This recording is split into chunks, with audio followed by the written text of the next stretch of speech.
Hello and welcome back to the channel, and welcome as well to the first of a weekly series starting today and continuing hopefully every Monday for the next few weeks. It's called the Football Debate, and we're going to be basically having different people on every time to debate different topics, major talking points in football.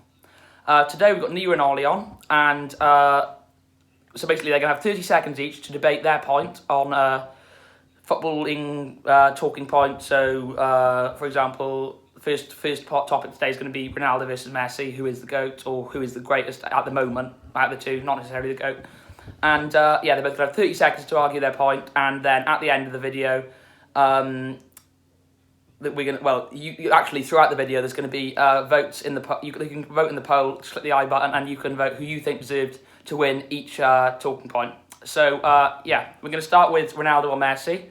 And I think we'll start with Ol, and you can. I got 30 seconds on the stopwatch for you to argue your point. Who you believe is better, like Ronaldo and Messi? 3, 2, 1, go. Okay, so firstly, Cristiano Ronaldo has done it in more leagues than Lionel Messi. I think he's a better all-round athlete. It shows he's better in the air, and I think he's stronger. Another point is he doesn't need good players around him, whereas Messi does. Messi needs Xavi, Iniesta, Busquets, and two wingers around him to make him look good. Whereas Ronaldo doesn't, show in Euro 2016, where he won Euro 2016. They're a very poor Portugal team, in my opinion. Also, in Juventus... And that is your 30 seconds up, Ol. I'm going to stop you there. Right, so moving on to Nira. 30 seconds begins in 3, 2, 1, go. Well, I believe Messi is the better player of Messi and Ronaldo. Going back to 2012, Messi scored 91 goals in 69 games, and he's a real team player. Although Ronaldo has done it for Portugal, every league team he's played in, he's been surrounded in quality at United, Real Madrid and Juventus. So I think that Messi is the general better player. I think he's better skill, better team player than Ronaldo. I think Ronaldo's more caring about himself. Right, Nira, you have to stop you there as well. That is the end of your 30 seconds. Right, so guys, remember to leave your vote in the poll of who you thought deserved to win that particular round. Right, moving on to the next one. I think you could probably say that out of players that have retired, so taking Messi and Ronaldo out of this particular equation, Maradona and Pele are probably the two greatest players of all time. However, who do you think is the best? We're going to start with Ol on this one, I think. Well, we'll just start with Ol on all of them, and then you can go second. Yeah. Well, no, actually, we'll start with Nira. Try and mix. Right. That's a bit unfair, actually, thinking about it. We'll start with Nira. Right. 30 seconds begins in 3, 2, 1, go. Personally, I believe Maradona is the greatest player to ever play football. 5'5", very agile, brilliant on the ball, and drugs did affect his career in a way that if he didn't take drugs, he could have been a much greater player. I also believe Pele was in a league where he wasn't in Europe. He wasn't really being challenged. He's at Santos, I believe. Yeah, he did score a lot of goals, but I think Maradona challenged himself a lot more than Pele did. So that's why I believe. Anyway, that's your 30 seconds up. And moving on to Ol's 30 seconds on his point of view in 3, 2, 1, go. Okay, so firstly, I want to put up the point that people say he plays in a Farmers League, so to speak, but this Farmers League did have some of the best Brazilian talents around. Secondly, his goals to games is far superior to Maradona's, and due to Maradona's drug use, you don't know whether he is fully, all of his games are as he should play, because in one World Cup, he took performance-enhancing drugs to improve his playing style. Also, okay. Pele... That is your 30 seconds up.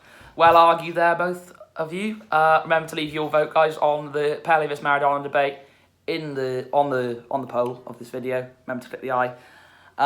Anyway, we're going to move on to the next talking point now. This video, which is going to be the debate between Gerrard and Lampard. Who was the best English midfielder of that generation? We're going to start with Ol, obviously, because we're going to rotate each time. So Ol, your time will start in 3, 2, 1, go. Okay, so firstly, Gerrard can play in all possessions, so obviously at the start of his career, he's almost a midfielder. Then when he was in his prime, he almost moves up to a second striker, and then obviously at the latter stages, he was moved into more defensive role, so it shows he can play in anywhere in the midfield, really. He lasts the longest out of Gerrard and Lampard too, I believe. I think he's the best all-round player because he can attack, he can defend. I think his passing and his vision's so much better than him.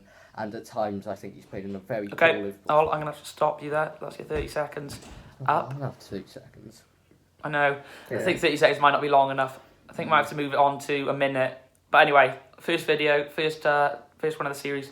That might be something we'll look at into the future, obviously. This is just a demo, I guess. So we're going to move on to Nira. Your 30 seconds starts in 3, 2, 1.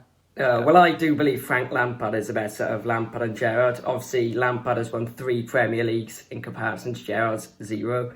And he's also got 193 career goals, which is a lot for a midfielder. He's won the Champions League and the Europa League. Obviously, Gerrard has won them as well. But I just generally think Lampard has played for more clubs. Gerrard, again, like Messi, playing for one club in his career, not really challenging himself as much as Lampard has, playing across multiple Premier League clubs. Okay, I'm going to stop you there. That's the end of your 30 seconds on this particular topic. Remember to leave your vote for who you believe won the Gerrard Lampard debate. I'm also going to put a poll in the vote for whether you think it should be 30 seconds or a minute for the argument. We're going to leave it as 30 seconds for this video. Right, okay, so moving on to the next topic of debate in this particular video. It's going to be who do you believe has more potential, Trent Alexander-Arnold and Aaron Wan-Bissaka. Obviously, they're different, very different players, despite both being right backs. And we're going to start with All on this one. Is it All? Or is it Nira? I think it's Nira, is it? Yeah, Nira. No, sorry, it is Nira. Nira, so your points start in 3, 2, 1, go. I believe Trent Alexander-Arnold's far superior to Aaron Wan-Bissaka, contributing with 12 assists and 2 goals for Liverpool in the Premier League this season. Trent also has the ability to play midfield if needed, and Wan-Bissaka is just a full-back. He's not very versatile. I also believe that Trent Alexander-Arnold will be the better player. Despite him being surrounded by more quality at the moment, I think due to his attacking performance, his defensive performance could improve. I'm going to stop you there. That is your 30 seconds over on this topic. I'm going to move on to All in 3, 2, 1, go. Okay, so firstly, Wan-Bissaka, I think last season he had one of the most tackles in the Premier League. Secondly, he's shining a very poor United side at the moment, and he's playing alongside Victor Lindelof and Harry Maguire, whereas Trent Alexander-Arnold is playing alongside one of the best defenders in the world in Virgil van Dijk. I feel that Trent Alexander-Arnold can really struggle defensively, and each has Van Dijk there to cover for him.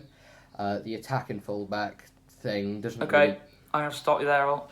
That is your 30 seconds over. Yeah, I definitely feel like 1 minute would be easier for everyone to get their points across. Yeah, exactly. So, obviously, improvement for the next video. That could be. Anyway, so we're going to move on to the next point now, which is actually going to be whether, if the season is actually in the end cancelled due to COVID-19, whether it is in fact what happens basically, what happens to the teams in the league, what happens in terms of position, league finishes, Champions League relegation, that sort of thing for the leagues, not just the Premier League.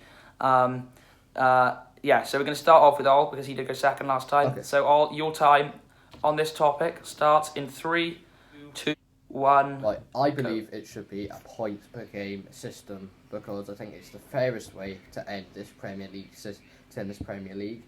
I also believe that all the money that's being spent this season is just going to go to waste. If it goes to it, leave it as it is, or it's void.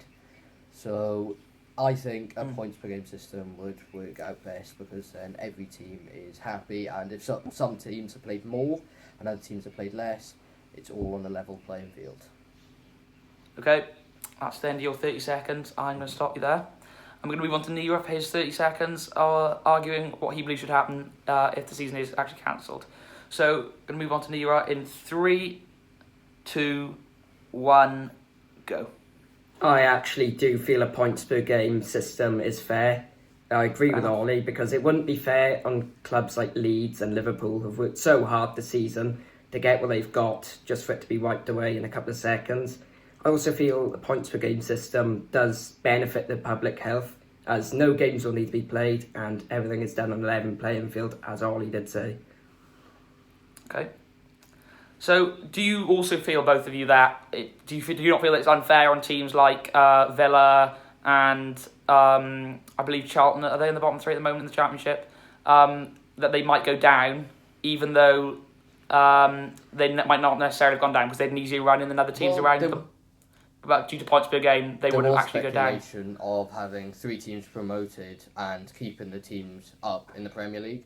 I don't know what the situation is for the Championship at the moment, but if they do that, because obviously the stakes for the Premier League is much higher than getting relegated from the Championship to League One. But I think... Yeah. Okay. Yeah. Nero? I also feel that they've had the majority of the season to perform, and they are where they are in the league where they are due to their poor performances throughout the season. So I think they need to blame themselves, to be honest. Certainly, points well made there, and also due to the Bundesliga starting this weekend, there's a very good chance that this won't be necessary, and the leagues will actually get back to be played, which would I think be the ideal situation for everyone. Anyway, we're going to move on to the final topic of debate in this video, which is going to be VAR, help or hindrance for officials as well as football in general. So I believe I'll start the last one. So Nira, you're going to be starting this one. Your opinion in 3, 2, 1, go. Yeah, I believe VAR is the wrong decision for football. Football's a fans' game, and I feel like VAR does not fit the fans at all. You can't really celebrate goals these days without having to look at a screen to tell if the ball's gone in the back of the net. And I also feel, although it does help lower clubs out with some decisions, I feel generally football's a game that needs momentum. Right, so moving on to all. What was your opinion on VAR? In 3, 2, 1, go.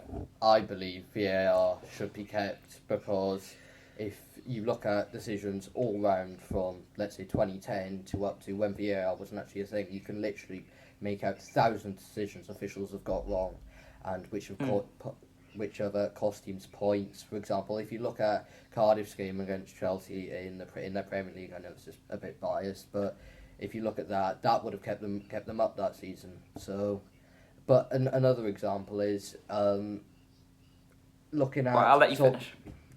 I'll let you finish the example. Okay, another example is Sol Bamba's goal against Brighton. That technically shouldn't have stood in another Cardiff perspective, but I think it would just make teams... it would just make games more fair. Okay, right, so that was the final talking point of this video. As I said, this is going to be a weekly thing, hopefully. So, yeah, hope you enjoyed the first video of Football Debate on our channel. Please leave a like and comment if you enjoyed, and subscribe for more content.